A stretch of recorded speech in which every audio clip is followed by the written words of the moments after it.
Bismillahirrahmanirrahim. Assalamualaikum warahmatullahi wabarakatuh.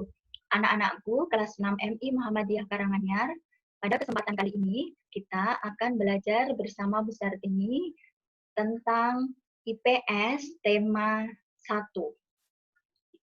Yang akan kita pelajari pada kesempatan kali ini, kita akan belajar tentang kondisi geografis negara-negara di Asia Tenggara. Ya, kondisi geografis di negara-negara Asia Tenggara, nanti pada kesempatan kali ini kita pelajari dulu dua negara, yaitu negara Indonesia dan negara Malaysia. Anak-anakku, Bu Guru ingatkan, walaupun materi pembelajaran daring dari rumah, tapi saya harapkan kalian tetap semangat mengikuti kegiatan pembelajaran bersama Bapak Ibu Guru ya. Ya, anak-anakku, pada kesempatan kali ini IPS KD 3.1 kita akan mempelajari kondisi geografis, sosial, ekonomi, dan flora fauna negara Asia Tenggara. Bersama Bu Sartini nanti kita bahas di kondisi negara Indonesia dan negara Malaysia. Nah, sebelum kita mempelajari negara Indonesia dan negara Malaysia, kita ingat dulu negara-negara di Asia Tenggara yang tergabung di dalam ASEAN. Negara mana saja itu? Indonesia, negara kita sendiri yang beribu kota di Jakarta, Malaysia, beribu kota di Kuala Lumpur, Singapura, ibu kotanya di Singapura, Brunei Darussalam, ibu kotanya di Bandar Sri Begawan, Thailand beribu kota di Bangkok, Filipina beribu kota di Manila, Kamboja beribu kota di Phnom Penh, Vietnam beribu kota di Hanoi, Myanmar beribu kota di Naypyidaw, dan Laos beribu kota di Vientiane. Ya, gambar globe atau peta negara-negara Asia Tenggara, Indonesia dan sekitarnya ada di sini. Kita lanjut. Ya, ini peta negara-negara di Asia Tenggara dan juga benderanya. Kalian harus hafal ya, di mana letak peta negara-negara di Asia Tenggara dan juga apa warna benderanya. Nah, anak-anakku, kita masuk ke Indonesia. Kita mempelajari kondisi geografis di Indonesia. Kita lihat peta negara Indonesia. Indonesia adalah negara kepulauan yang pulaunya dari Sabang sampai Merauke. Indonesia terletak di garis astronomis 6 lintang utara sampai 11 lintang selatan dan 95 bujur timur sampai 141 bujur timur. Kemudian letak geografisnya Indonesia itu sangat strategis, diapit atau di antara dua samudra, yaitu Samudra Hindia dan Samudra Pasifik, dan juga di antara dua benua, benua Asia dan benua Australia. Oke, kemudian Indonesia, tadi ibu kotanya adalah di Jakarta atau DKI, Daerah Khusus Ibu Kota Jakarta. Nah, ini foto di malam hari, terlihat Monasnya di sini. Ya. Dan bendera Indonesia adalah merah putih. Merah artinya berani, putih artinya suci. Bahasa resmi yang digunakan bangsa Indonesia adalah bahasa Indonesia. Mata uangnya rupiah. Ini ada gambarnya, uang 1.000, 5.000, 10.000, 20.000, 50.000, sampai 100.000. Tentunya kalian sudah tahu dan pernah memegang uang rupiah ini ya. Lanjut. Nah, Indonesia memiliki lambang negara berupa Garuda Pancasila. Nah, Indonesia merdeka pada tanggal 17 Agustus 1945.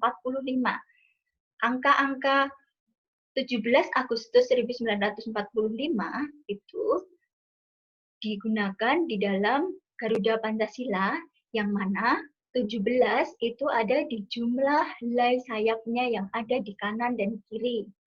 Garuda Pancasila menoleh ke kanan.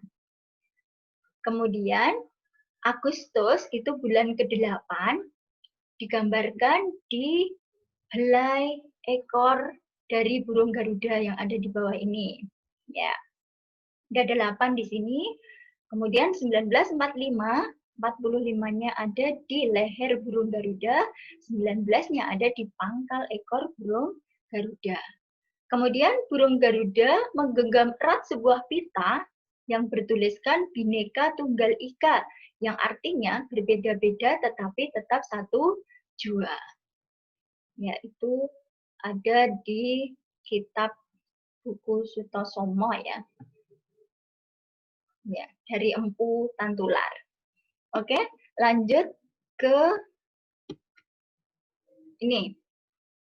Sistem pemerintahan negara Indonesia dipimpin oleh seorang kepala negara, yaitu seorang presiden. Nah, presiden kita saat ini, yaitu Joko Widodo, yang dibantu oleh para menteri. Ini Bapak Jokowi ya panggilannya. Dan lagu kebangsaan Indonesia adalah Indonesia Raya, diciptakan oleh W.R. Supratman. Kalian tentunya sudah hafal di luar kepala.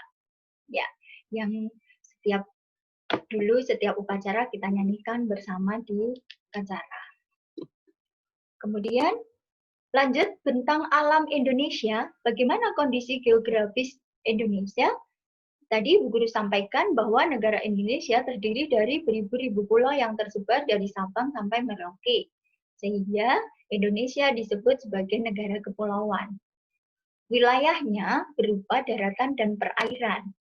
Daratan itu berarti terdiri dari dataran rendah, lembah, dataran tinggi, bukit, pegunungan.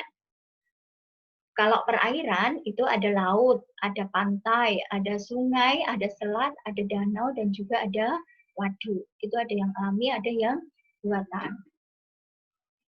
Nah, ini gambar kenampakan alam Indonesia. Daratan yang tadi terdiri dari gunung, lembah, dataran tinggi, perbukitan, sungai, dan danau itu yang masuk perairan. Kemudian ini dataran rendahnya. Berapa ketinggiannya, nanti kita bahas di pertemuan selanjutnya. Nah, ini yang gambaran 3 dimensi dari penampakan alam Indonesia. Kemudian, alam Indonesia yang tadi, perairan ada sungai, seperti ini gambarannya, bisa kalian lihat di lingkungan sekitar. Laut, tentunya kita pernah pergi ke laut. Kemudian danau, ini foto Danau Toba, yang danau terbesar di Indonesia ya. Terus kemudian ini selat, yaitu perairan di antara 2 pulau, itu ada selat ya. Kemudian gunung alam Indonesia.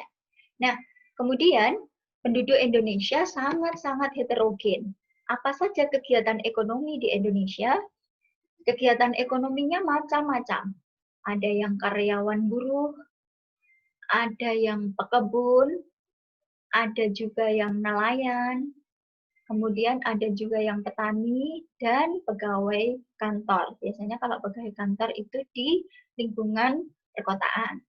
Kalau nelayan tentunya dekat dengan pantai. Kalau pekebun biasanya di kebun sawit ya ini, biasanya di Kalimantan dan Sumatera. Karyawan buruh itu juga di perkotaan ya.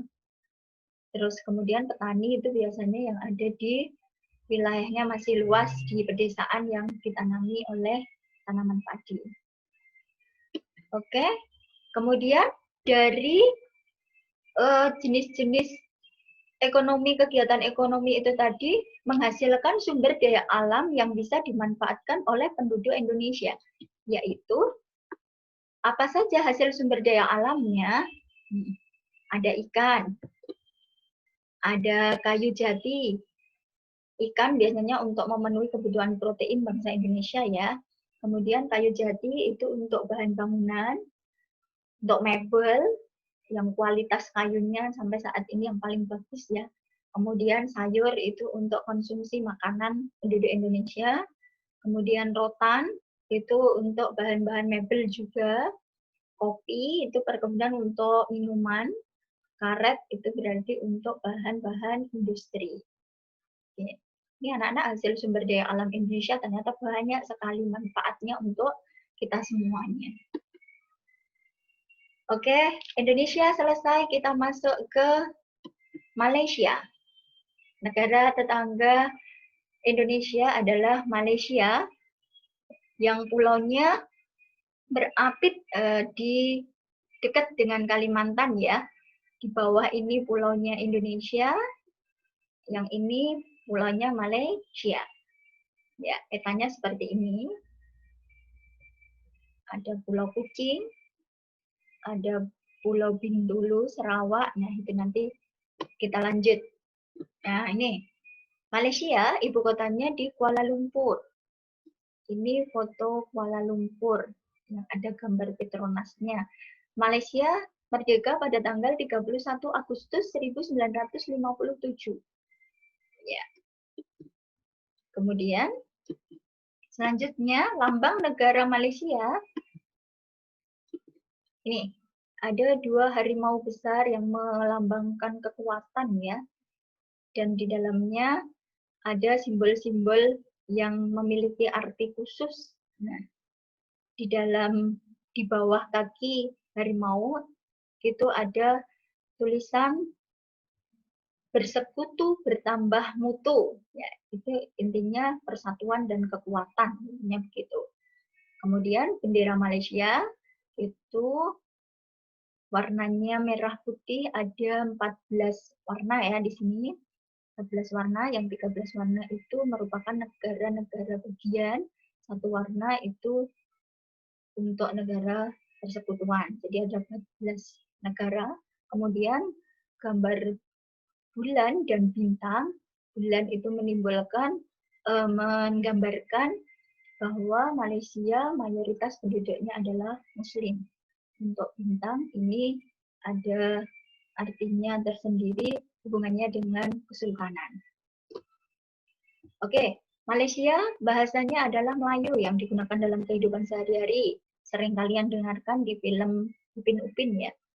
Mata uangnya ringgit, lagu kebangsaannya negaraku judulnya atau My Country. Nah, ini uang ringgit bentuknya seperti ini. Ya. Oke. Nah, sistem pemerintahan negara Malaysia bagaimana anak-anak? Sistem pemerintahannya, kalau Indonesia tadi, sistem pemerintahannya adalah kan demokrasi dipimpin oleh seorang presiden. Kalau Malaysia itu bentuknya monarki konstitusional federal. Jadi bentuknya kerajaan ya, yang diturunkan tahtanya kepada garis keturunannya.